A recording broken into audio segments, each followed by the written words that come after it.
এর আগের দিনও প্রচুর ভিড় আছে আজকে এমন ভিড়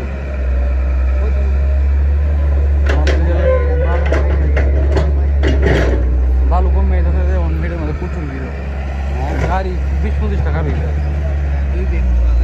তারপর হয়তো 30,000 এই মানে এই গাড়ি আর কি বালু কমে যাচ্ছে যে আবার বৃষ্টি একটু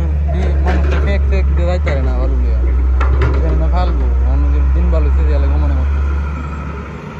মানে তো রাস্তা ফালতেছে